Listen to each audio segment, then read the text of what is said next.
Começando Escola da Graça Cast nessa tarde de quarta-feira. Ouvinte, seja muito bem-vindo. Olha, o pastor Aloysio, que vem semana após semana aqui, ele cada dia chega com uma história nova e hoje nós comentávamos algumas das perguntas. Eu vou dizer, o pastor não se cansa de responder e está aqui conosco, muito feliz, muito alegre, e nós, como sempre, também felizes em podermos sentar à mesa com ele. Por isso, pastor Aloysio, uma ótima tarde, o senhor seja muito bem-vindo a mais um episódio do nosso podcast. Boa tarde, pastor Guilherme Rigonato, e olha, você está certo, eu realmente sou feliz, né? Como diz aquela canção, sou feliz com Jesus, meu Senhor. É uma canção, diga de passagem, muito bonito. É um clássico evangélico, né? Eu sou muito a favor dos crentes conhecerem a tradição, né? Os clássicos. Esse hino é um clássico e ele tem uma história, inclusive, muito tocante. Verdade. Né? A história do autor, como ele escreveu isso, né? Não sei se vocês sabem a história. Ele era, se não me engano, canadense e ele veio para a América e a família, a esposa e eram filhas. Sim. Estavam no navio, o navio naufragou e morreu todo mundo, ficou só ele. E aí, quando ficou só ele escreveu essa canção. Se paz a mais doce quiseres gozar. Tremendo. Se dor a mais forte sofrer. Ou seja, onde for, tu me fazes saber que feliz com Jesus sempre sou. Aleluia. Quer dizer, o cara conseguir cantar isso depois de perder a família. Então, é alguém que tem uma realidade espiritual, né? Isso é maravilhoso. Glória a Deus. O Senhor nos dê essa realidade, pastor. Estamos aqui buscando ela e com certeza hoje, diante de tantas perguntas, a gente vai buscar um pouquinho mais dela. Pastor Luiz Rigonato, o senhor está bem, pastor Rigonato? Bem demais, assim, ainda mais depois de uma abordagem dessa do pastor Aloysio, né? Essas coisas se sustentam por fé. E ouvir verdades procedidas de Deus e da palavra fortalece a nossa fé. Eu acho que eu e o Marcos Mota, né? E vocês que estão aqui ouvindo o pastor, nós somos muito fortalecidos e toda a nossa audiência é muito abençoada por verdades que sustentam a nossa fé. A fé vem pelo ouvir, e ouvir a pregação da palavra de Cristo. É o que nós vamos fazer aqui com o pastor Aloysio, com um privilégio imenso. Aleluia. Pastor Marcos Mota, o senhor também conhece as coletâneas todas, pastor Marcos? Boa tarde. Olha, eu não sei se eu conheço todas não, mas muitas que o pastor Aloysio sempre coloca para nós, eu gosto de ouvir, né? E realmente é algo maravilhoso. É muita graça poder estar numa imersão da graça, né? Nós entrarmos e sermos completamente envolvidos por ela. Quando nós temos a revelação dessa graça maravilhosa do Senhor, sabe, a nossa vida fica bem mais fácil de viver. Sim. Porque daí a gente sempre vai ter a fé despertada para receber do Senhor. Aleluia. É alegria estar aqui. Alegria, sou feliz com Jesus. Eu me lembro, pastor Aloysio, do senhor com uma coleção de CDs, músicas. Eu não sei se o senhor já teve long plays, mas o senhor, inclusive, na época do iPod, que a gente reunia os arquivos, uma coleção de canções cristãs impressionante, inglês, português. O senhor ainda tem essa coleção, pastor? Olha, a coleção, na verdade, eu tenho ela em CD. E aí, quando veio essa coisa de passar o CD para MP3, aí eu peguei minha coleção toda e passei. Mas hoje a minha coleção ela é só para enfeitar um canto da minha casa, porque eu nem tenho aparelho que toca CD mais. Mas eu tenho, pastor, um presente que o senhor me deu há muitos anos, com 10.000 canções no iPod. Olha aí. E daqui 50 anos ele vai valer uma fortuna. Já está valendo. São 10.000 canções no iPod. Eu nem sei como que eu faço para tocar o iPod hoje mais. Eu tenho guardado também esse presente, o pastor Luiz tem um iPod 80 gigabytes. Então, é porque eu tenho na minha casa mais ou menos uns 1.500 CDs. Uau. E aí, um dia eu resolvi passar todos. Né, para MP3. Pastor, e esses iPod que eu comentei, essas 10.000 mais ou menos, é essa coletânea todinha? É essa coletânea que eu tenho, coleção, né? Peguei. Agora, eu gosto muito, essa coleção, obviamente, CD, eu parei de comprar CD quando? 2010, 2011, por aí, né, que eu parei de comprar. Aí depois disso agora é só que ir no Spotify ou ou coisas assim. Então eu parei, por isso que eu nunca mais nem me lembrei disso, né? Mas é muito bom a gente conhecer a história e os hinos genuinamente evangélicos. Tem muita história, como por exemplo Castelo Forte de Martinho Lutero, né, pastor? Tem tanta coisa boa. Sim, essa foi a primeira, né? Vamos dizer assim, oficialmente uma música da Reforma Protestante. E de fato é um clássico muito grande, né? E ontem eu estava por acaso ouvindo, né? Estava ouvindo um hino e eu fiquei pensando, é também um clássico, né? Que é aquele cântico que diz: deixou o esplendor de sua glória, né? Aí vem o coro: se isso não for amor. Que música linda. É uma canção assim extraordinária. Então eu deixei levar, chorei, orei, fiz de tudo com essa música. Mas veja, não é uma canção que foi criada agora. É uma canção, eu nem sei quando ela foi composta, mas eu chamo isso de clássico. Não envelhece, permanece. E às vezes aqueles que são novos na fé ficam pensando que não vale a pena conhecer isso, que já passou. E eu te digo, vale a pena. Vale a pena, porque a adoração verdadeira, genuína, com realidade, ela é eterna, não passa. O que acontece muitas vezes em nossos dias é que existe muito comércio, simplesmente, né? As pessoas produzem música como quem produz qualquer coisa artesanal. Não estou dizendo que está errado isso, nem estou dizendo que são feias. Estou apenas dizendo que o espírito precisa mais do que isso. Então, uma música bem feita, uma música que está de acordo com o que está tocando nesse momento, no resto do mundo, ela, tudo bem, ela pode ter o seu valor para você ouvir, mas tem canções que tocam o espírito. Amém. Então, compor uma canção dessa é preciso ter uma experiência com Deus. Né? E a gente sabe quando uma canção tem unção. Sim. E quando uma canção ela foi escrita, né, apenas como uma composição artesanal. Aquilo que o homem pode fazer. Sim. Eu estou falando de coisas subjetivas. Talvez os irmãos que estão me acompanhando possam até ficar preocupados, né, em discordar. Mas eu não estou falando aqui de estilo, não estou falando de gosto pessoal, estou falando daquilo que toca o espírito. Amém. E geralmente o maior teste é o tempo, né, pastor? Essas músicas que atravessam o tempo. Com certeza. Músicas que você continua cantando depois de 20, 30 anos, você deve ficar atento a elas. Sim. Né? Tem uma canção que eu vejo, porque eu viajo constantemente, os irmãos em toda a banda continuam cantando. E eu me lembro quando ela foi lançada em 1990, mais ou menos, 92, que é aquela música Grande é o Senhor. Grande é o Senhor. Você vê, é uma canção que já tem mais de 30 anos e ela continua tendo um vigor espiritual. Você canta, ela ainda continua fluindo, né? Queremos o teu nome engrandecer por tua obra em nossas vidas, confiamos no teu infinito amor. Você vê, isso não passa. Isso é eterno. Amém. Né? Confiamos no teu infinito amor. Que coisa poderosa. Que é isso? Eu faz tempo já que eu estou fazendo meu devocional com uma canção e ela é sempre a primeira. João Alexandre, és a nossa estrela da manhã. Conheço também. Cordeiro Santo. Essa é mais antiga ainda. Essa é da década de 80. Paz. Pastor, ele é o sol, aí eu já começo logo de manhã falando da Mas você vê que o coro dessa canção fala da mesma coisa, né? Te louvamos, ó Senhor, pelo teu imenso amor. Exatamente. Então, todas as vezes que você canta a bondade, a misericórdia de Deus, você corre um sério risco de não ser esquecido. Aleluia. A unção Então, flui, né, pastor? Todo dia Aleluia. começa a minha oração com essa canção. Uma que eu gosto muito, pastor, talvez seja mais recente, é um clássico mais novo, né? Aquela que Deus tem um plano para cada criatura, né? Aos astros ele dá o céu, a cada rio ele dá um leito e um caminho para mim traçou. Eu acho muito bonita essa música. Conheço essa na voz do Vitorino. Aí são os clássicos. Isso é raiz mesmo.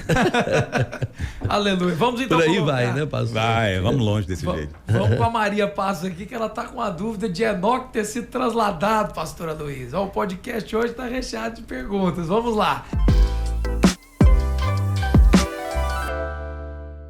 Maria Passos diz: meu pastora Luiz, eu não entendo por que Enoque foi trasladado, não precisou morrer, indo diretamente para Deus, enquanto Jesus teve que morrer para nos salvar? Como podemos entender? Bom, Maria Passos, né? Isso. A primeira coisa que você tem que entender é que Jesus veio para morrer. As pessoas não entendem que ele veio para isso. É o único que nasceu nesse planeta, que nasceu para morrer. Ele nasceu para, através da sua morte, quitar a nossa dívida diante de Deus. Bendito seja o nome do Senhor eternamente. Então preste atenção nisso. Não dá para comparar Jesus com nada nem ninguém. Ele está acima de tudo. Entende? Então você vê isso lá em Hebreus, no capítulo 11, o autor de Hebreus faz toda uma narrativa dos heróis da fé do Velho Testamento, homens e mulheres de Deus, o autor diz, dos quais o mundo não era digno, porque eles creram. Mas aí quando o autor chega no capítulo 12, aí ele fala assim, por isso, olhando firmemente para o autor e consumador da fé. Quer dizer, Jesus não faz parte daquela galeria, porque aqueles caras creram. Jesus é o autor, ele criou a fé. Ele consumou a fé. Uau. Então ele é colocado em outro patamar. Então nunca tente comparar Jesus como se ele fosse um personagem bíblico como os demais. Não é. Abraão viu, Jesus disse, né? O dia do Senhor e se alegrou. Davi profetizou dezenas de vezes nos salmos, né? Salmos messiânicos extraordinários. Profetizou a respeito dele. Os profetas apontaram para ele, porque ele é o ápice, entendeu? É o ponto mais alto de tudo. Então não compare ele com ninguém. Porque fica parecendo, talvez, né? A Enoque não morreu, mas até Jesus morreu. Essa é uma coisa que não faz sentido. Você tem que entender que Jesus veio para morrer. Ele não precisava de morrer. Ele não tinha que morrer, porque o salário do pecado é a morte, mas dele não tinha pecado, não é verdade? Mas mesmo assim ele se entregou. Ele mesmo disse, olha, vocês pensam que eu não pediria ao Pai agora uma legião de anjos, né? Na verdade, 12 legiões de anjos. 12 legiões. E ele não me livraria da morte? Então é claro que se ele pedisse, o Pai ia ouvir. Se ele falasse, não vou morrer para esse pessoal não, vou subir para o céu não poderia retê-lo, impedi-lo de entrar. Por quê? Porque nele não havia pecado, mas ele escolheu morrer, né? Ele diz, ninguém tira a minha vida, eu espontaneamente a dou. Aleluia. Pastor, eu gosto da expressão do Witness Lee, né? Que a morte de Adão é a morte do caos, mas a morte de Cristo é a morte eficaz que nos tira da morte do caos. É uma morte poderosa. É a morte, né? Que vence a morte. Né? É a morte que vence a morte. Ele tinha que entrar na morte para vencê-la. Porque todos nós fomos condenados a morrer por causa do pecado. Mas agora não entramos mais em juízo. Pastor, e as pessoas que perguntam, pastor, mas se Jesus destruiu o poder da morte, por que ainda morremos? É por causa da interpretação equivocada do texto, né? Às vezes você lê o texto e você acha que está entendendo porque entendeu o português. Mas às vezes você tem que recorrer à palavra no original. Então, esse texto de Hebreus 2,14, que diz que Jesus destruiu aquele que tinha o poder da morte, a palavra destruir ali não significa aniquilar. E nem fala que destruiu a morte, fala que destruiu o diabo. Destruir ali não é aquele aniquilar. Que tem o poder dela. Exatamente. Destruir significa que tirou o poder dele. Tirou a autoridade dele para isso. Agora toda a autoridade foi dada ao Senhor Jesus. Mas voltando a Maria Passos aqui, ela fala que não entende porque Enoque não precisou de morrer. Muito bem. Quem sou eu para querer dar uma palavra definitiva a respeito de uma questão como essa? Mas eu tenho por mim, no meu espírito, que o tempo do fim vai ser como foi nos dias antediluvianos, antes do dilúvio, pré-diluviano. Agora eu nem sei qual palavra que eu uso. Entendeu?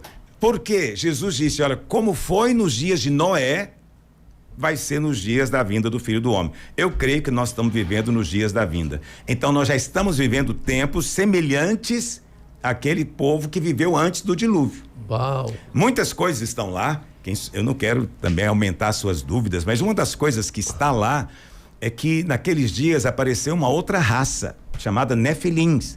Aí você tinha homens e você tinha Nefilins, que foi uma mistura de anjos, né, demônios com gente. Aí você fala, mas vai ter isso de novo?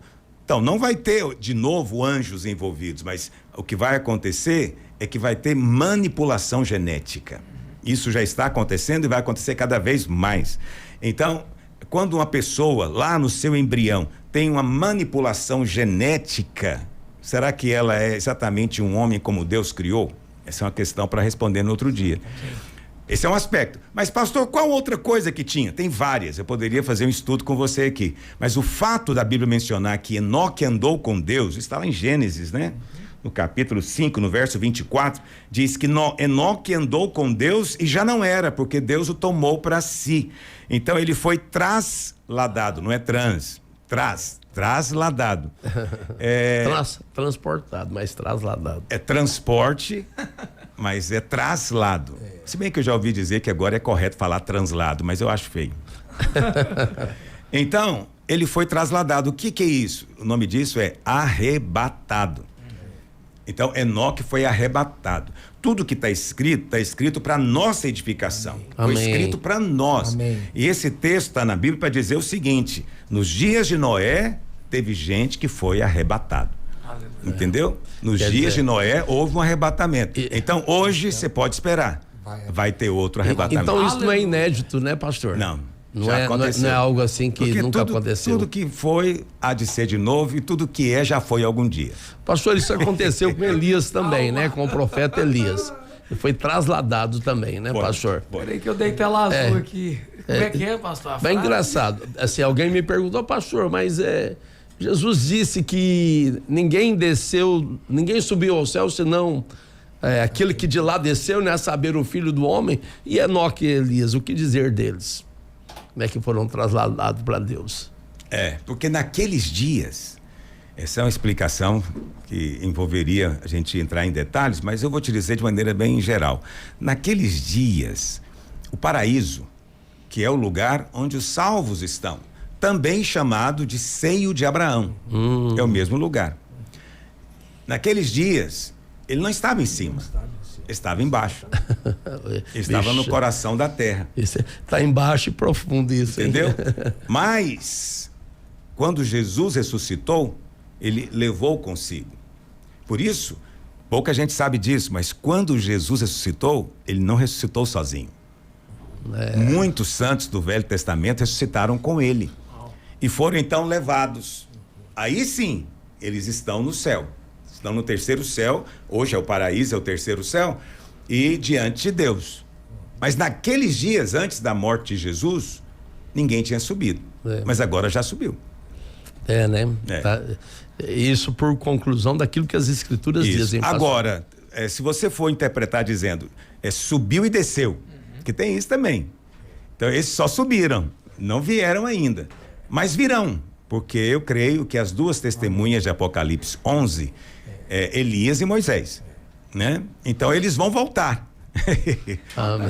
Você fala que Jesus vai voltar, eu estou falando que Elias vai voltar, mas é que as duas coisas estão aí, são duas profecias. Sim. Elias virá. Então, pastor, Enoque e Elias, eles foram ao paraíso, não ao trono onde Cristo se assenta à destra de Deus. É isso que nós acreditamos. Amém. Mas hoje, Cristo ressuscitou e levou cativo o cativeiro. O que é isso? Pastor, eu não vou mentir, não. Deu uma frase do senhor aí no meio que deu tela azul aqui. Como é que é? Nada do que aconteceu. Ai, não lembro mais não. É do arrebatamento que nos tempos de Noé inédito. Teve gente arrebatada e agora tempos semelhantes ao tempo de Noé. Sim, porque não tem nada novo debaixo do céu, debaixo do sol, perdão. Né? Tudo que foi, e tudo que virá, já foi um dia. Puxa. Esse é um fato, né, do livro de Eclesiastes. Mas ele vai frontalmente contra o ensino humanista de hoje em dia. Exatamente. Porque o ensino humanista hoje em dia diz que nós chegamos num estágio de evolução que nenhum outro chegou antes. O que é uma mentira. Não tem evolução nenhuma. O homem continua caído, tendo os mesmos desejos impuros, imundos, perversões, como teve nesses milhares de anos. Nada mudou. O que mudou é que antes eles desenhavam na parede da caverna as cenas de pornografia. Hoje tem acesso no celular. Mas o homem é o mesmo. Sim. Tecnologia não significa que o homem foi mudado. Que se tornou mais pecador do que antes, né, pastor? Ou menos. Na minha opinião, hoje tem mais pecado. Né? Com certeza. Há uma deterioração nesse sentido. Por quê? Por que tem mais pecado? Porque a Bíblia fala que nos últimos dias a antiga serpente vai se tornar um dragão. Então ela era serpente em Gênesis. E ela come o quê? Pó. O pó é o quê? A carne. Então os demônios se alimentam de carne, não carne física, né? Carne no sentido bíblico. E por isso tornou-se grande. Então hoje em dia o pecado é muito mais disponível. Sim. Por várias razões. Primeiro, vivemos uma sociedade, pelo menos nos países ocidentais, majoritariamente urbana. Eu sei que muitos encaram isso com uma grande vantagem, mas do ponto de vista espiritual, é uma grande desvantagem. Por quê? Porque o trabalhador, hoje, desses tempos, alguns até trabalham em casa, alguns, mas é mesmo aquele que trabalha fora, ele não gasta tanta energia física. Ele pode gastar energia mental ali, raciocinando, mas não exige movimento. Então o que acontece? Quando ele acaba o trabalho, ele está pronto para todo tipo de orgia. Agora, o que você me diz do cara que trabalha no campo? Não é só o peão, não, o fazendeiro também. Entendeu? Das 7 horas da noite, ele está caindo de sono. A exaustão ele rápida. não tem tempo de fazer isso. Então, quando a sociedade era mais rural, agropastoril, havia menos prática pecaminosa. Mas quanto mais urbano, né? Quanto mais a gente vive em cidades, menos energia gastamos, mais conforto temos e, consequentemente, as paixões, desejos da carne afloram muito mais. Essa equação acesso, é muito... né, pastor? Tem muito mais acesso também. A comunicação às torna práticas isso, do né? pecado. Acesso fácil. Supercidades têm grandes perversidades. É tanto assassinato, assalto, como também prostituição. Tudo aumenta. Tudo aumenta. Tudo aumenta. Vamos aqui então, pastor. Não estou sugerindo que ninguém volte a viver na fazenda. Claro. Mas se você tem uma fazenda, você é muito bem-aventurado. Quer dizer que eu tenho inveja de você. Também queria ter uma fazenda. E procure cuidar bem dela. Porque vai chegar um tempo em que você vai precisar muito dessa fazenda. Vai. Planta horta, né, pastor? Viu, Guilherme? E cria galinha. O pastor Luiz percorre, né, Marcos Mota, um labirinto teológico que a gente tem que ligar o tour para acompanhar, né? Pastor, o senhor não freia não, que nós estamos indo, nós vamos chegar. Às vezes a gente não chega junto. Ó, tem o Israel perguntando no vídeo, vamos soltar a sonora dele aí pra gente ver o que ele pergunta pro pastor Luiz. Vai lá. Paz, meu pastor, me chamo Israel, sou da Videira Bueno, e eu queria perguntar pro senhor, hoje é mais fácil trazer uma pessoa para dentro da igreja ali e fazer com que seja despertado nela o desejo pela liderança, de estar servindo a obra, ou reacender essa chama no coração de uma pessoa para ela recomeçar? Hoje seria mais difícil começar ou recomeçar no seu ponto de vista? Quero deixar um grande abraço para o senhor e até mais. Não, é a mesma coisa. Isso não muda no decorrer do tempo. O problema todo é o nível de experiência, de entendimento da graça, do amor, do Espírito de Deus que cada crente tem. Então, muitas igrejas, elas não ensinam a respeito da cruz. E quando eu falo de ensinar sobre cruz, por favor, não fique nessa conversa, né, de que é a nossa cruz, que eu tenho que ensinar sobre cada um carregar a sua cruz. Não, muito antes disso, meu querido, você precisa saber que houve uma cruz, o Calvário. E quanto mais você entende o que aconteceu ali, ou seja, quanto mais você entende o quanto você foi perdoado, mais você ama. Porque Deus prova o amor dele por nós na cruz, ele não prova nas circunstâncias. Então, quando você vê isso, você ama o Senhor. E quem ama o Senhor, ele está disposto a pegar um vaso de alabastro cheio de perfume que custa 1 ano de salário e derramar aos pés do Senhor. Por quê? Porque foi muito perdoado. Amém. Entende? Agora você chega para uma pessoa que nem sabe que foi perdoado, nunca ouviu quase nada sobre o sangue de Jesus, sobre a cruz. Então ele não tem encargo por isso.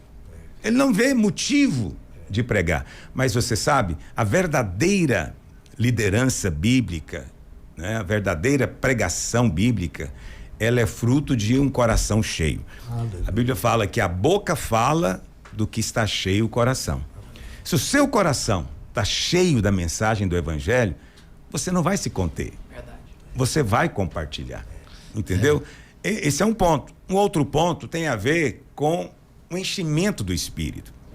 Então as pessoas encaram o enchimento do Espírito como um evento extraordinário que acontece ocasionalmente quando vem um pregador avivalista ministrar. Aí eles pensam, agora eu estou tendo um enchimento. Mas isso não é verdade. O enchimento deveria ser uma experiência diária. Diária. Eu me encho. Como? Falando com salmos, hinos e cânticos espirituais com gratidão no coração. Está escrito. Então, aquele que é cheio do Senhor, ele também tem uma outra perspectiva. Aquele que é cheio do Senhor, o Espírito Santo move o coração Amém. dele. Aleluia. Entende? Então não somos nós que despertamos ninguém para ser líder. Não temos esse poder. Assim como não somos nós que convertemos ninguém. Não temos esse poder, não é? Mas nós pregamos. E se estivermos pregando a mensagem correta, ela vai ter frutos. Quais frutos? Vai ter Deus acrescentando os que são salvos, vai ter crente sendo cheio do Espírito e vai ter crente querendo servir. Essas coisas acontecem espontaneamente quando a mensagem é pregada. Entende? Isso é uma coisa vital. Precisamos de as duas coisas. Você sabe, alguém um dia me propôs um enigma. Os irmãos gostam muito disso. E ele falou, pastor, o que é necessário para sairmos do navio e navegarmos pelo mundo? Aí ela disse, na sua opinião, o que vai ser mais necessário? Dar um mergulho no mar ou ter um mapa na mão? Esse é um enigma bom. Uau. Esse é um enigma bom, porque eu entendi direitinho o que ela está dizendo. Ela está dizendo o quê? Você enfatiza muito experiência, enfatiza muito beber, mas na verdade para navegar o que você precisa é do mapa. Entendeu? Ela dizendo o quê? O mapa é a palavra de Deus. Se você tem a palavra de Deus, não precisa de mais nada. No entanto, isso é uma coisa interessante. O Senhor disse que precisamos de ter esse rio fluindo de nós. Então, é sim necessário você conhecer o mar para navegar sobre ele. Inclusive, é muito bom tom aprender a nadar, né? É prudente.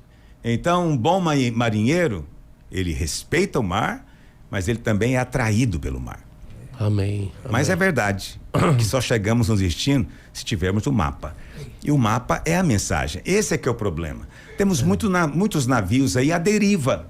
À deriva. Não sabe para onde vão. Não tem entendimento do propósito eterno de Deus. Aí quando não há essa compreensão, as pessoas não querem ajudar.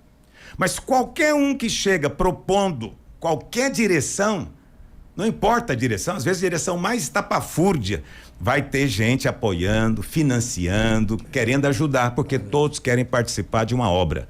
Todos querem participar. Deus colocou isso dentro de nós também. Queremos participar de um projeto, queremos participar de algo que vai trazer um lucro para o reino de Deus, né? E muitos não têm nem isso, né? Apenas vão levando a vida, semana após semana. O senhor falou, né, pastor, que nós pregamos a mensagem, e a mensagem, né, que é coordenada pelo Espírito de Deus, cuida em estimular pessoas a assumirem, né, o sacerdócio, a liderança na igreja. O próprio Jesus falou, né, que nós temos que orar para o dono da seara, porque ele é grande e os trabalhadores são poucos, para pedir para ele para que mande os trabalhadores, né, pastor? Isso é uma coisa importante, não é, pastor Rigonato? É Deus que manda. Não somos nós que levantamos. Não somos nós que chamamos. Não é Deus que chama. Agora, se você é um pastor, é um líder, e você não tem clamado a Deus para que mande obreiros para a igreja, eu recomendo que você mude a postura. Amém. Entendeu? Comece a pedir o Pai vai mandar. Amém. Pastor, até falando desse exemplo do navio e do mapa, eu não conheço cozinheiro, chefe de cozinha, que não seja apaixonado pela comida e não tenha experimentado. É porque, vamos lá, o chefe, ele tem regras na hora de colocar no forno, como receita, preparar, né? Tem a receita, que seria esse mapa. Mas nunca ter provado... É estranho. Não faz sentido, ele se apaixona pela comida que ele faz. Um cozinheiro que cozinha e nunca come, tem algo errado com ele. Porque quando a gente serve, fala assim, meu amigo, prova disso aqui, que isso aqui é uma delícia. Prova do evangelho. Até porque o evangelho é isso, vem e vê. Né? Não foi Jesus disse? Não André, né? Ele disse, vem e vê. será que esse é o mesmo Messias? Vem ver. Então você precisa de experimentar, sim. Né? Não adianta você ouvir tudo sobre a laranja, todos os seus benefícios, vitaminas. Não adianta você saber a descrição dela, como é a casca, os gomos, como é a semente. Você sabe toda a teoria da laranja, mas no final das contas o que conta é: você provou uma, você sabe o gosto que tem, e você sabe, o gosto não dá para descrever. Se tem algo que é difícil de escrever, é o tal do gosto. Então, os livros são muito bons para descrever paisagens, pessoas, fisionomias, mas quando se trata de aromas, quando se trata de sabores, eles têm que usar de alegorias. É como se estivesse comendo um algodão doce, entendeu? Notas de castanha e frutas vermelhas. Então, se você... É difícil escrever, por isso você tem que provar. E a gente sabe quem provou a laranja. Só de ver ele falando da laranja, você sabe, esse cara não sabe o que é laranja. Não tá cheio do suco. Eu só dar um testemunho aqui, pastor. Eu, assim, sou muito bom de data. Nós estamos com o senhor, eu e o Marcos Mota. Eu em fevereiro de 97, o Marcos Mota em setembro de 97.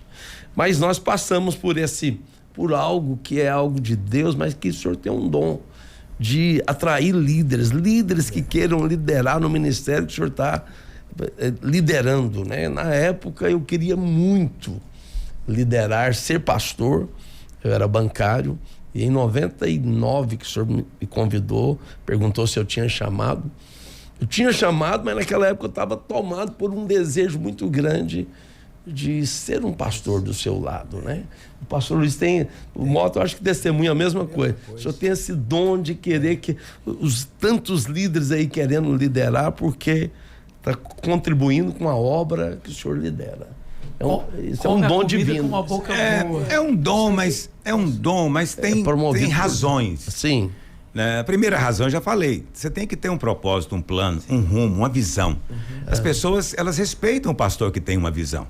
Eu posso até discordar da visão dele, mas só dele ter visão, vai ter gente andando com ele. É um propósito. E a segunda coisa, não é qualquer um que quer andar comigo que vai andar. Então, quando você coloca critérios e padrões, você também motiva a pessoa certa. Porque aí você dá valor, né, pastor? Você dá valor ao que está acontecendo. Então, nós temos padrões, nós temos critérios. Aí, quando você chega a fazer parte de uma equipe dessa, você valoriza. Não é verdade? Agora, existe essa coisa do dom, né? Eu sempre brinco que Deus me deu o dom de comer gostoso. Não sei se você entende o que eu estou dizendo. Tem gente que você vê ele comendo, você chama o garçom e fala: eu quero aquele prato que esse cara está comendo. Ele pediu. Entendeu? Porque tem gente que tem essa característica, né? Eu acho que eu tinha isso, porque eu chegava em casa, minhas filhas já tinham jantado. Eu chegava em casa, eu colocava o prato, começava a comer, elas queriam a minha comida. Porque você está comendo, parece tão gostoso. Eu falo, deve estar mesmo, mas era só a maneira de comer. Então, a mesma coisa acontece com o pastor. O pastor que está lá no púlpito e as pessoas percebem alegria, satisfação, paixão, elas vão querer também ficar perto dele. Aleluia. Porque desperta a vontade de comer. Essa foi a minha experiência da minha esposa. Nessa época que eu cheguei, que o Rigonato menciona, eu sentei para ouvir. De repente, o senhor começou a ensinar.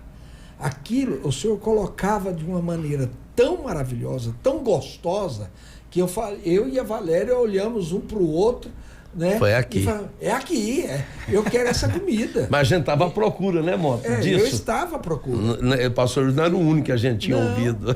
Gente, essa janta espiritual não é em qualquer lugar, não, gente. Vamos ficar. Tem que fazer com alegria, né, pastor? E desde essa época, a gente não cansa de ouvir e de querer comer o que o senhor está liberando para nós. Obrigado, vocês são muito generosos. Pastor, agora a mesa está servida num podcast, todo mundo comendo aqui junto com a gente a comida espiritual pela internet, aí não tem jeito, vai embora. Vamos fazer o seguinte, eu vou fazer um rápido intervalo aqui, e o Luiz Vaz, essa aqui é a pergunta do Instagram. Então, para quem não segue o pastor lá no Instagram, você precisa segui-lo, deixa a sua pergunta lá, como o Luiz Vaz.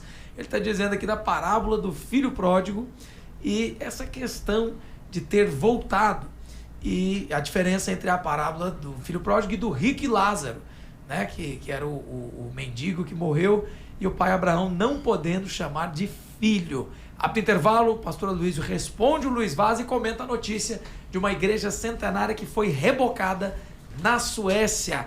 Afinal, mudou a igreja de lugar ou mudou só o prédio da igreja? Até intervalo, não sai daí. Que tal viver a Bíblia diante dos seus olhos?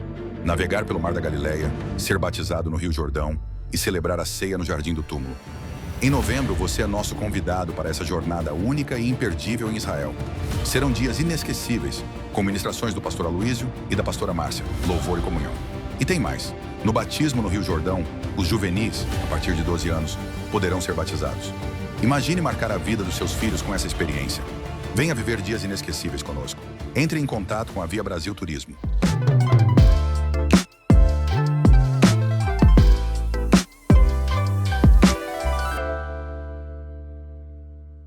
De volta com o Escola da Graça Cash, para quem nos acompanha no YouTube do Pastor Aloísio, na Rádio Vinha FM, pelo Instagram, em todos os lugares, seja muito bem-vindo. Ó, que o programa de hoje já teve muita resposta e a revelação da maior coleção de CDs de músicas e hinos cristãos, que é do nosso Pastor Aloísio. Então, se você não pegou tudo, volta lá no canal, assiste desde o início. A gente retorna respondendo o Luiz Vaz, que está aqui pelo Instagram do Pastor, dizendo: Pastor Aloísio, lá na parábola do filho pródigo, nós vemos que mesmo afastado, ele não deixou de ser filho e graças a Deus volta para a casa do pai. Mas se não tivesse retornado, teria perecido. Já na parábola do rico e Lázaro, aquele homem no inferno, rico, chama Abraão de pai e Abraão chama ele de filho. Mesmo assim, estava em tormento. Como podemos entender isso? É possível ainda ser chamado de filho, mesmo assim permanecer perdido? Bom, para responder sua pergunta, eu preciso de colocar mais precisão nos termos que você está colocando aqui. Você cita duas coisas diferentes. Você cita a parábola do filho pródigo, que é a história de um pai que tinha 2 filhos e um se perdeu. Isso. E, no entanto, quando você termina de ler a parábola, os 2 estavam perdidos. Teve um que se perdeu saindo de casa e teve um pior. Ele se perdeu sem nunca sair de casa. Foi. Estando lá dentro. Não quis participar da festa. No final das contas, aquele que caiu, que pecou, parece que teve até mais lucro do que aquele que ficou em casa se achando tão bonzinho, merecedor, né, de uma posição. Mas a parábola não diz que eles deixaram de ser filhos, porque parábolas são histórias na Bíblia que elas têm um objetivo. Então você não pode pegar aquela parábola e fazer qualquer aplicação que você quiser, porque elas podem perder o sentido. E também não podemos ler a Bíblia com essa coisa assim, ele foi e voltou. Mas e se não tivesse voltado? Bom, não está escrito isso. Essa é a sua imaginação. Então, quando você imagina coisas e depois aplica a palavra de Deus a isso, você está correndo sérios riscos. Então, eu vou te dizer francamente, filhos voltam. Tá bom? É isso que você tem que entender na parábola. Se é filho, vai voltar.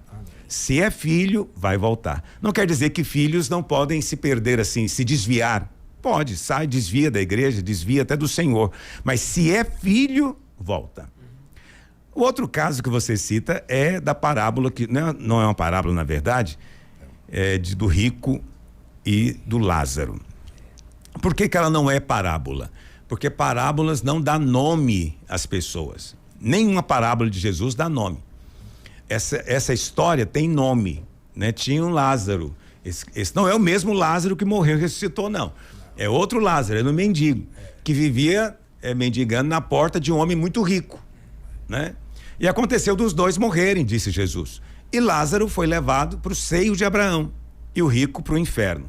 Então, existia até aquele momento um local no seio da terra, onde de um lado estava o paraíso, o seio de Abraão, do outro lado estava o Sheol ali, o inferno. E parece que era possível um ver o outro, né?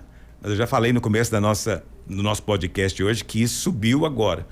Então, o rico, ele é chamado nessa história de filho de Abraão. Abraão chama ele de filho. Agora, o que significa ser filho de Abraão? Abraão teve quantos filhos? Na verdade, só teve 2, né? Isaac e Ismael. Sim. Mas todos os descendentes de Isaac são chamados de filhos de Abraão. Não são chamados de filhos de Deus. Entendeu? Ah, mas se é filho de Abraão não é salvo? Não, não existe isso em lugar nenhum da Bíblia. Só pelo fato de ser filho de Abraão você é salvo, ok? Isso não existe. E hoje em dia, inclusive, Paulo diz, né, que só o remanescente é que vai ser salvo. Pastor, mas eles são povo de Deus? São. E não são salvos? Não são, porque não creem em Cristo. Não há salvação em nenhum outro. Não tem outro jeito de ser salvo. Ah, mas eles são salvos de maneira diferente. Eles são salvos guardando a lei. Então eles estão condenados ao inferno, porque ninguém consegue guardar a lei. Isso é mentira. Não existe salvação em nenhum outro. Então, um filho de Abraão, um descendente genuíno de Abraão, Deus tem um compromisso com ele? Tem sim. A aliança de Deus com Abraão permanece. Mas não significa que essa pessoa ela é salva por causa disso. O compromisso existe da parte de Deus, mas não tem a contrapartida daqueles que são ditos filhos de Abraão, né, Porque pastor? não querem crer no Filho de Deus. E quem rejeita o Filho, rejeita o Pai. Quem tem um filho, tem o Pai. Quem disse isso foi o próprio Senhor Jesus. Mas aqui no sentido, pastor, a dúvida é que Abraão ele está representando Deus, esse da história escrita, né? Aí, mas ele chama ele de filho. Não, mas Abraão não está representando Deus. É uma história. Abraão ali, na verdade, está representando o pai da nação. Né? O pai dos judeus. Todos os judeus vêm de Abraão. Inclusive Jesus. É filho de Abraão. Mas hoje só é salvo quem crê em Jesus. Na verdade, mesmo no Velho Testamento, não foram todos que foram salvos. Verdade. Mesmo no Velho Testamento, não foram todos. Por quê? Porque não creram. Em todas as épocas, a salvação é por fé. Porque não creram, viveram uma vida de quem não crê. Não é verdade? Porque se você chega para você e diz, olha, existe o inferno e tem pessoas indo para lá. Se você diz, eu creio.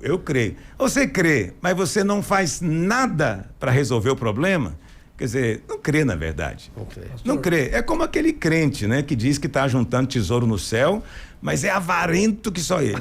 Ele acha que crê, mas ele não crê. Porque se eu cresce que realmente meu tesouro está no céu, eu seria generoso com o que eu tenho aqui, que não é nada.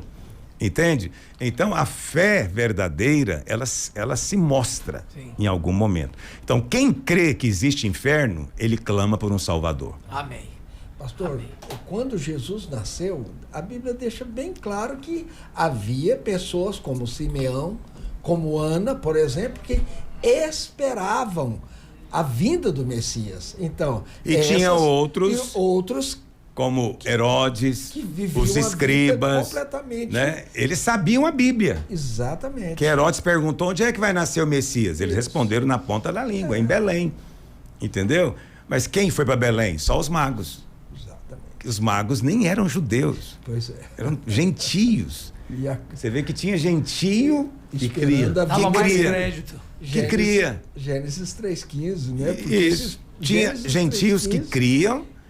Tinha idosos que criam, mas você sabe uma coisa triste? Não tinha muitos mestres que criam. Pois é. Isso é uma coisa muito séria. Os guias, né, não tinham a clareza da verdade. Porque não criam na verdade. A Bíblia fala só de eram Nicodemos, hipócritas. pastor. Tinha algum outro mestre que creu? Olha, Nicodemos creu, a Bíblia fala isso, mas depois do Pentecoste, Pedro pregou, muitos fariseus se converteram. Eu não sei qual foi o nível da conversão, mas muitos fariseus e até sacerdotes, né, passaram a obedecer à fé, diz a palavra de Deus. Agora, eu não sei até que ponto, porque logo em seguida vem o problema dos judaizantes, que eram aqueles caras que diziam, não basta crer em Jesus, tem que guardar também as leis de Moisés. Então, veja, isso parece uma coisa piedosa, né? Não, você não pode ser só graça, você tem também que praticar Moisés, entendeu? Parece uma coisa assim muito equilibrada, mas Paulo diz, é do diabo isso, né? E quem você acha que ensinava isso? Fariseus, né? Que estavam dentro da igreja, e depois até perseguiram Paulo. Então, muitos se converteram depois.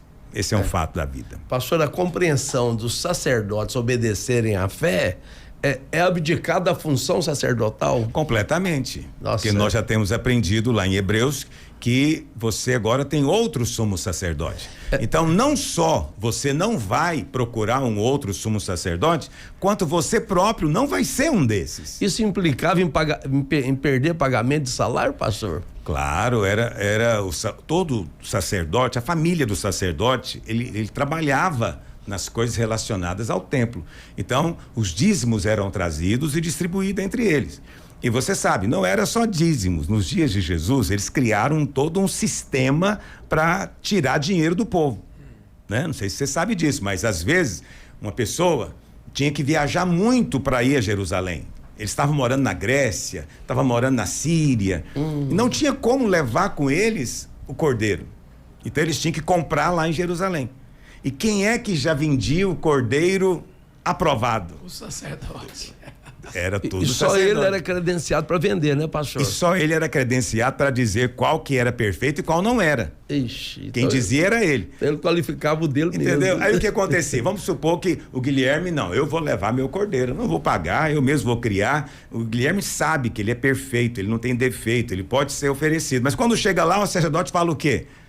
Rapaz, Reprova. Esse tá é o fora. cordeiro, não dá. Tá fora, mas é o seguinte, eu tenho uma boa coisa para você. Você me dá esse seu e eu te vendo o meu por uma diferença pequena. Você vai pagar só um pequeno ágio, entendeu? Então, eles extorquiam dinheiro das pessoas. Por isso que Jesus ficou tão indignado. Por isso né? que ele virou as mesas. Virou a mesa dos cambistas. Isso é uma coisa fascinante. Então, eu creio que aqueles sacerdotes que se converteram, eles produziram um confronto muito grande. Porque agora eles estavam adorando um outro sumo sacerdote. É um negócio poderoso. Que é isso, é. Essa discussão vai longe, meu Não, Deus. outra coisa que eu já ouvi o senhor mesmo ensinar, acho que vale replicar aqui, pastor. Os cambistas, né? Eles super valorizavam a moeda de Israel, né? Nessa hora do câmbio. Não existia um câmbio oficial, É. não é verdade? Então, é claro que tinha alguma vantagem muito grande ali, porque eles não podiam usar qualquer dinheiro em Jerusalém, né? Tinha que ser o dinheiro lá de Israel. Então, eles tinham que fazer o câmbio. Então, eles faziam isso onde? No templo, porque eles tinham que entregar o dízimo. Eles tinham que trazer a oferta. Você não podia vir à casa do Senhor de mãos vazias. Isso era impensável, não acontecia com nenhum judeu naqueles dias, né? E aí, quando ia fazer o câmbio, aí a coisa complicava, né? Porque Na mão deles era caro, né, pastor? é caro. E a lei, né, pastor, só para dizer, ela deixava margens para todos adorarem a Deus, do rico ao mais pobre. Sim, foi Deus que deu a lei. Essa é uma coisa que poucas pessoas percebem. Mas não foi também Deus nos deu Jesus? Sim, Deus nos deu a graça em Cristo e também nos deu a lei. Tudo veio de Deus. Só que a lei passou. A lei passou. Então, essa compreensão, ela é absolutamente vital para o seu crescimento espiritual. Eu já falei isso aqui, mas vou repetir. É como o ovo. A lei era um ovo. Dentro do ovo tinha um pintinho, que é Cristo. Quando chegou a hora, na plenitude dos tempos, o pintinho quebrou a casca e saiu. Então, agora, o pintinho é Cristo. Ele saiu da casca, que era a lei. Então, agora não temos mais que preocupar com a casca. A casca tem que deixada de lado. Ela não faz parte mais da história do pintinho. Então, nos importa agora olhar para o Senhor. Ok? Enquanto ele estava dentro da casca, você tinha que valorizar. Tinha que valorizar o ovo. Mas depois que ele saiu, perdeu o sentido. Foi a casca, o ovo que trouxe Cristo, né? Que é a lei. Agora, estando ele, a gente olha firmemente para ele, né, Isso. pastor? E esquece a casca. Glória a Deus. Essa ilustração é fantástica. Vamos adiante, então, porque o novo sumo sacerdote está conosco e agora a gente precisa saber de Jesus pela Bíblia, o que aconteceu na Suécia. Põe a notícia na tela, perspectiva da graça. Vamos lá. Pastora Luiz, e essa aqui é oficial, olha só, a Igreja Luterana de Kiruna, no extremo norte da Suécia, começou sua mudança de endereço. Então, no dia 19 de agosto, foi semana passada, né? Devido a algumas obras de expansão, essa igreja fez parte de uma movimentação. O centro de Quiruna está afundando devido ao enfraquecimento do terreno decorrente das constantes escavações. E aí, essa mina de ferro fez isso, e para a igreja não se perder, já que ela é uma estrutura centenária, ela foi içada com macacos hidráulicos, possibilitando uma colocação na estrutura sem nenhuma avaria em cima de um reboque. Pastor, afinal, foi movida a igreja ou apenas um prédio, uma edificação da igreja? Pois é. Eu fico fascinado com o aspecto tecnológico, né? Deles pegarem uma construção, guincharem a construção, levar para um outro local e ela permanecer lá.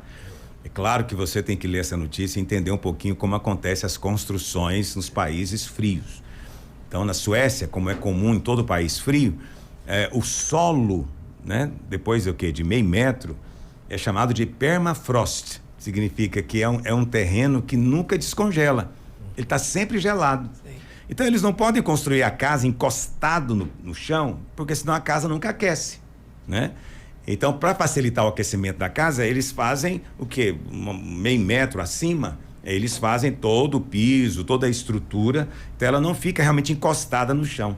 Por isso, é fácil transportar. Mas, se fosse, por exemplo, no Brasil, isso já não seria possível, porque nossas construções são basicamente feitas de alvenaria. Exato. Né? Exatamente, e elas são profundamente alicerçadas, né, em concreto armado que vai até muito fundo no solo. Então, no Brasil isso não seria possível. Por isso que às vezes você olha e fica pensativo. Mas isso é do ponto de vista tecnológico. Agora, do ponto de vista espiritual e bíblico, é uma coisa que as pessoas ainda precisam de entender. Não existe mais templo. Não existe mais. Então, eu falei agora mesmo, né, que a lei passou. A casca passou. E a lei, ela tinha algumas características. Primeira, óbvia, a lei eram os mandamentos. Exato. Não é verdade? As regras, as proibições. Mas havia outras coisas na lei que poucas pessoas percebem. Por exemplo, na lei existia um clero. Somente o sacerdote podia ministrar. Os outros eles chegavam e o sacerdote era o intermediário entre eles e Deus. Isso é clericalismo. Hoje não tem mais isso. Hoje todos nós somos chamados de sacerdotes. Pedro diz isso. Vocês são sacerdócio real. Aleluia. Então não tem mais essa coisa de eu precisar de um sacerdote para eu ter contato com Deus ou para que Deus ouça a minha oração ou algo assim. Todos nós temos acesso, né? Uma outra coisa que fazia parte da lei que pouca gente percebe é o templo. Existia um templo. Deus não habitava em todo lugar no planeta, era só num país, Israel. Lá em Israel não era em toda a cidade, só numa, Jerusalém. Em Jerusalém não era em toda a casa, só num prédio chamado templo. E mesmo no templo, era somente numa parte do templo chamada Santo dos Santos. Deus estava ali, né? Deus habitava ali. Deus não habitava no coração do homem. Então, esse é o templo. Naquela época, isso era apropriado. Mas depois que Cristo disse na cruz, está consumado, o véu se rasgou. E o fato do véu se rasgar significa que Deus saiu de lá. É claro que também simbolicamente significa que a gente pode entrar, mas o significado mais importante é que Deus saiu e agora ele vem habitar no coração daqueles que foram redimidos, né? Perdoados. Então a casa de Deus agora somos nós, a igreja somos nós, não é o prédio, ok? Então, estou te mostrando, eu falei 3 coisas, né, que envolve a lei, mas para chegar nesse ponto do templo. Então, templo é coisa da religião do Velho Testamento, não é coisa do Novo Testamento. Mas, pastor, vocês não têm templos aí na videira? Não, não temos. Nós temos locais de reunião. Exatamente. Locais de reunião. Diferente. Tudo bem que nossos locais de reuniões, normalmente, eles são de uso exclusivo, ou seja, a gente não faz multiuso. Normalmente é só para reuniões mesmo, cultos e coisas assim. Mas eu conheço muitas igrejas, eu estive numa igreja, inclusive, muito interessante, lá nos Estados Unidos, em Seattle, que a igreja, ela muda a configuração e tudo isso de maneira eletrônica, automática. Então, ela tem um piso de quadra de esporte. Aí, quando eles querem usar como quadra, eles apertam um botão, as cadeiras são afastadas e vira arquibancada. Quando querem voltar a ser culto, eles voltam eletronicamente as cadeiras, né? Elas têm um negócio que gira e volta a ter a configuração de um local de reunião.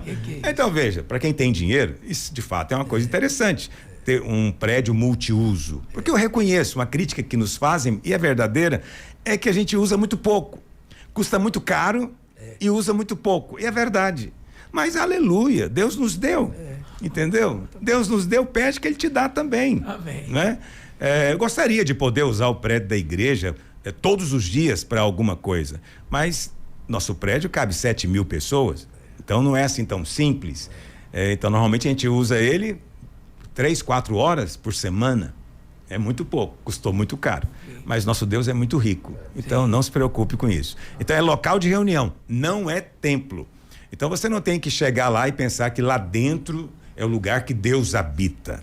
Ali naquele altar, né? Muitos chamam o púlpito de altar. É uma coisa triste. Não sobe no altar de qualquer forma, eles dizem. Exatamente, então vem à frente, vai sair fogo do altar. Quer dizer, tudo é ali no templo, como se tivesse algum poder espiritual no lugar. Não tem, ok?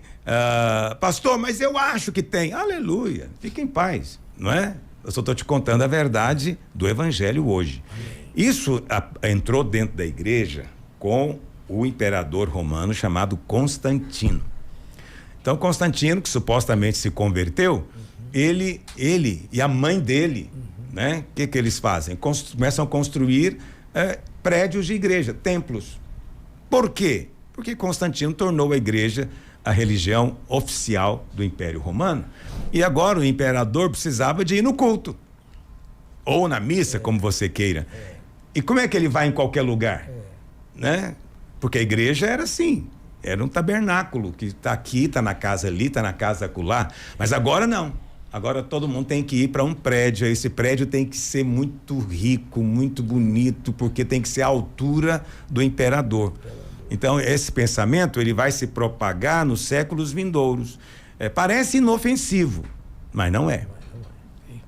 Glória a Deus, isso é uma explicação completa. Pastor, casa em casa ainda é uma maneira da igreja se reunir, né? Da igreja primitiva até os dias de hoje. Não, existe o modelo do Novo Testamento. Existem três perspectivas que estavam convivendo nos dias de Jesus. Então, nos dias de Jesus, já existia o Império Romano, que tinha conquistado os gregos.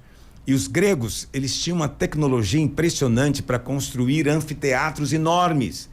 E eu tive o privilégio de ir em um desses, que é inacreditável. Você, estando na posição correta no palco, você fala, é como se tivesse um microfone. Dá para ouvir de longe. De longe, você percebe a sua voz muito mais forte. É impressionante. Toda a plateia ouve com facilidade, pastor. Todo mundo. E isso não é algo que eu ouvi falar, não. Eu fui lá. Eu estou te dizendo que eu fiz o teste, né? Foi muito divertido nesse dia. Então, os gregos, eles tinham uma visão de congregação grande, ou seja, de ajuntamentos grandes, gregos e romanos. Depois os romanos vão criar, né, os coliseus, que eram maiores ainda, né? Essa era a visão romana. Qual que era a visão judaica? Era a visão da congregação, da sinagoga. Que é muito similar ao que acontece hoje na igreja, na sinagoga. Mas quando a igreja nasce, lá não fala mais de anfiteatro, nem fala de sinagoga, de congregação. Apesar de ter muitos crentes, falam que eles partiam pão de casa em casa. Então você vê que o modelo que o Espírito Santo escolheu para nós como igreja nos últimos dias é em casa. Amém. São células, ok? Eu não estou dizendo que você e a sua família se bastam. Eu já tenho, minha esposa, meus filhos, nós somos a igreja. Não, isso é arrogante, ok? Então nós nos reunimos nas casas, mas são várias famílias. Sim. Ok? É importante frisar isso. Congregação, né, pastor? Isso. Agora, não tem nada de errado, eventualmente, fazermos grandes ajuntamentos. Não tem nada de errado, obviamente, saber que fazemos parte de uma congregação. Mas a edificação genuína só acontece se tiver a dimensão do grupo pequeno. Aleluia! Essa é uma revelação que parece básica, mas é poderosa, né, pastor? Fundamental. E muitas pessoas, às vezes, pensam, né? Porque nós não falamos muito a respeito disso. Mas eu quero dizer para você que vamos começar o jejum agora, no dia 5 de outubro, e o tema do jejum vai ser esse: 21 dias igrejando. Aleluia. Igrejando. Eu sei que é um neologismo, você nunca ouviu falar nessa palavra, mas eu acho que só de ouvir você sabe o que eu quero dizer. Né? O que é igrejar, pastor? É venha viver a vida da igreja. Glória a Deus. E aí nós vamos compartilhar nesse jejum justamente sobre a estrutura. Por que nós somos uma igreja em célula? Ah, não, mas vocês são conhecidos por pregar a mensagem da graça.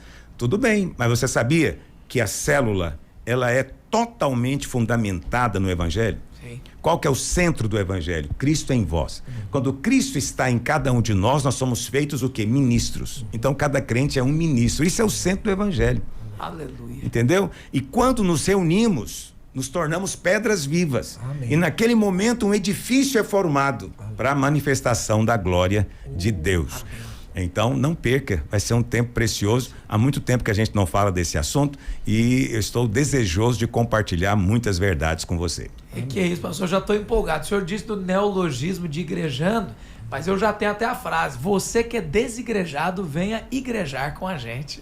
Pois é, desigrejado também é um neologismo. Sim. E é interessante que você entende perfeitamente o que quer dizer desigrejado. Exatamente. Então, nós estamos propondo para você: venha igrejar.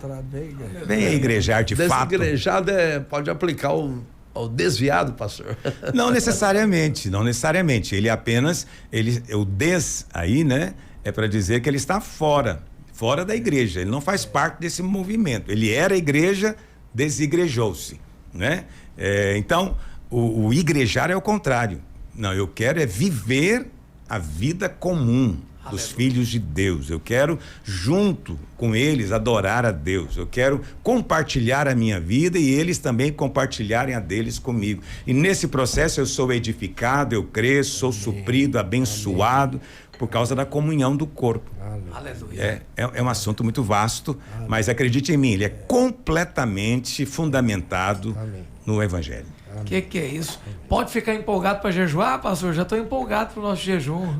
Vai ser empolgante. Esse jejum vai ser empolgante e vai ser mais ainda empolgante para mim, porque eu sei que tem muitas pessoas que estão se juntando a nós, tem pouco tempo, e elas estão vivendo a vida da igreja, mas nunca ninguém parou para explicar para elas o porquê das coisas. Então esse é um tempo de você entender o porquê das coisas, e quando nós entendemos o porquê, nós fazemos com muito mais tranquilidade, alegria. Amém. Não é verdade? Que é isso? Já é bom, vai ficar ainda melhor. Vamos entrar no último bloco do nosso podcast, Aplique a Graça. Na verdade, esse agora é o Isso Tem Graça, é a pergunta da Glória Santos. Vamos ver se o pastor Luiz tem algo para falar a respeito de Zaqueu. Vamos lá. Pastor, a Glória está perguntando o seguinte: tem gente que lê a história de Zaqueu, pastor, e acha que é uma grande lição só sobre ele ser baixinho e se esforçar para subir na árvore. Mas será que a gente não está perdendo a essência do ensinamento quando interpretamos de forma tão literal? Como entender de verdade o que essa passagem quer nos mostrar? Olha, mais uma vez, eu já falei isso aqui hoje, mas vou repetir, viu, Glória? Você, quando vai ler um texto bíblico, você precisa de saber, ser preciso. Você não pode simplesmente dizer que o ponto central é A ou B. Você tem que ler o texto e, pelo contexto, você compreender o que significa aquilo que está escrito. E então você disse que o ponto central, na sua opinião, é que Zaqueu era baixinho, ele teve que se esforçar para subir na árvore. Qual que é a aplicação imediata? Então você também tem que se esforçar. Talvez o seu problema não é de altura física, mas seu problema é outro. Esforce-se para ver o Senhor. Então é sempre essa ideia, né? Quando você tem um pensamento antropocêntrico, humanista, você sempre coloca o homem no centro, né? Isso é muito ruim, porque desvia o seu olhar de Cristo, não é? Muito bem, mas pastor, então se não é essa a aplicação da história, qual é então? Qual que é o ponto central? É que a Bíblia fala que Zaqueu, ele era de pequena estatura e ele queria ver Jesus. Ele queria ver Jesus. Então, esse é o ponto central. Ver, simplesmente. Muitos estavam vendo, mas Jesus não se referiu a nenhum deles. Por quê? Porque alguns vêm por curiosidade, alguns vêm desinteressadamente, outros vêm para criticar. Há muitas razões para ver. Mas você percebe que Zaqueu queria ver Jesus porque ele queria Jesus. Por isso que ele sobe lá naquela figueira brava, o sicômoro, e o Senhor Jesus então imediatamente chama ele pelo nome. Zaqueu, desce depressa, né? Desce dessa figueira. Isso é uma coisa realmente fascinante. E se você gosta de alegoria bíblica, sicômoro, na verdade, é figueira, mas é uma figueira brava que não se come os figos. E será que tem algum significado nisso? É possível que sim. Qual que é a primeira menção de figueira na Bíblia? Está lá em Gênesis. Quando o homem pecou, ele pegou folhas de figueira para tentar se apresentar diante de Deus vestido. Então as folhas de figueira ali representam o quê? A justiça própria. Eu creio que as árvores que ele se escondeu eram as figueiras que ele estava usando. Então Adão se escondeu atrás de uma figueira, mas Zaqueu fez o contrário. Ele subiu em cima dela. Entendeu? Ou seja, aquilo que hoje parece para você, né, ser motivo de perda, usa isso para ganhar o reino. Amém. Então, quando você entende que é pecador, que não tem nenhum merecimento, você está subindo em cima da figueira. Você vai se tornar visível no mundo espiritual. Aleluia. Isso é muito importante. E o que importa é o desejo de ver Jesus. Você sabe, se for um desejo sincero, hoje, mesmo hoje, quando eu falo ver, não estou falando de ter uma visão, não. E nem estou falando de você ver num quadro ou numa estátua, nada disso. Estou falando de ver no coração. Mesmo hoje, qualquer pessoa, em qualquer lugar do planeta, que sinceramente disser, Jesus, eu quero te conhecer, ele vai conhecer. Glória a Deus. Deus nunca despreza uma oração realmente sincera, que é para ver Jesus. Entendeu? Então, o problema é que a maior parte das pessoas não querem. Não querem ver, né? Odeiam o Filho de Deus. Essa que é a grande verdade. Mas o amor de Deus continua sobre eles. Amém. Então a gente ora que em algum momento o Espírito Santo consiga despertar neles um olhar para ver. Pastor, podemos dizer que Jesus chama ele de Zaqueu, já sabia qual que era o nome dele, porque o Senhor é atraído, né, por aqueles que querem vê-lo, né? Realmente vê-lo. Ele é atraído. É interessante essa que história tanta é maravilhosa. ali, e ele já foi atraído por ele e falou, hoje importa que eu vá na sua casa. Como é maravilhoso quando a gente tem um coração sincero para ver o Senhor. É maravilhoso. Pastor, o Zaqueu aqui, ele era corrupto, né, pastor? Sim, Zaqueu, ele era... A história está aqui publicano. porque ela chama a atenção de algo nesse ele sentido. Era publicano. O publicano, ele era tão desprezado, ele era tão pecador, que ele não podia entrar na sinagoga. Quer dizer, era judeu, mas não podia ir, porque era pecador demais. Então as pessoas não queriam ter contato, amizade, não queriam nada, mesmo sendo judeu, porque eram pecadores demais, né? E no entanto, o Senhor Jesus disse, não, hoje eu vou comer na sua casa. O Senhor se convidou para isso, não é maravilhoso? É maravilhoso. Um Deus que se convida para entrar no seu coração, meu Deus do céu. E ele então entra e convida o Senhor aí, ele recebe o Senhor e faz lá um banquete para o Senhor, e no meio da festa ele se levanta e diz o quê? Se eu defraudei alguém, vou restituir 5 vezes mais. 4 vezes mais. 4 vezes mais. Aí Jesus diz o quê? Hoje, de fato, entrou salvação nessa casa. Não é que ele foi salvo porque ele deu dinheiro, mas o ato de ser generoso significa que ele entendeu a graça. E essa história é tão fascinante porque, você sabe, existe a sequência cronológica nos evangelhos, mas às vezes tem a sequência do Espírito. Sim. E Lucas é a sequência do Espírito. No capítulo 18, Jesus encontra com aquele chamado jovem rico. Entendeu? Que diz para Jesus que cumpria todos os mandamentos. Mas quando Jesus disse, então, só mais uma coisinha, vai, vende tudo o que tem, dá para os pobres, volta e você pode me seguir. Ele não quis. Então é mentira. Ele amava o dinheiro, não amava a Deus, não é? Ele não deu nem um centavo de oferta. Mas no capítulo 19, capítulo seguinte, Jesus está entrando em Jericó e aparece o Zaqueu, que era corrupto, era ladrão. Ele não pode dizer que cumpriu os mandamentos desde criança, porque ele não cumpria nada. Mas ele recebeu o Senhor. É isso que tem que ser enfatizado. Seria, pastor, contextualizando, É a mesma coisa do senhor, como pastor Aloysio, reconhecido como um pastor abençoado, entrando na casa de um político corrupto. Exatamente. O que as pessoas, até irmãos da videira, o que eles diriam para mim? Entendeu? Do jeito que as coisas andam hoje, né? Se eu fosse convidado, né, por determinados políticos aí, né, para orar por ele, entendeu? Eu te pergunto, se o presidente me convida para orar por ele, eu devo ir ou não? O que Jesus faria? O que o Senhor faria? Se ele me convida, entendeu? Eu vou. Por que eu vou? Porque eu nunca disse não para ninguém que quer Jesus. Por que diria para ele? Agora, o que os nossos irmãos, de maneira geral, iriam dizer? Iriam jogar pedra em mim. Iriam dizer que eu estou interessado, que tem coisa errada. Então, naquele dia, Jesus sentiu isso também. Ele foi criticado terrivelmente. Porque foi comer na casa de um pecador. Quando na cidade tinha tanta gente boa, escolheu Zaqueu. Mas essa é a graça. Ele que se ofereceu para ir almoçar lá. Ele falou, hoje eu vou comer na sua casa. Aleluia, Deus, como Deus é bom. Aleluia. Chegamos ao final de mais um episódio, ouvinte. Olha que maravilha. 1 hora sentados aqui conversando com o nosso pastor, como 10 minutos, né? Para quem quer participar, você sempre pergunta, então eu vou dar a dica. Entra no Instagram do pastor, segue o pastor lá nas redes sociais, para você poder ficar por dentro e manda para alguém, que eu tenho certeza que esse programa vai abençoar muitas vidas. Pastor Aloysio, como sempre, uma alegria. Semana que vem tem mais Escola da Graça Cast. Se Deus quiser, estaremos juntos aqui para compartilharmos perguntas. E é bom dizer, né, que as perguntas, a gente só fica sabendo delas aqui.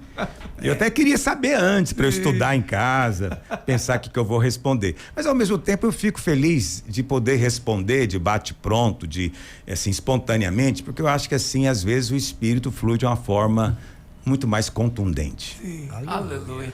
Impressionante, pastor. Tem pergunta aqui que o senhor não prepara nada e a resposta vem assim, cheia do Espírito. É uma alegria. Pastor Rigonato, até quarta que vem.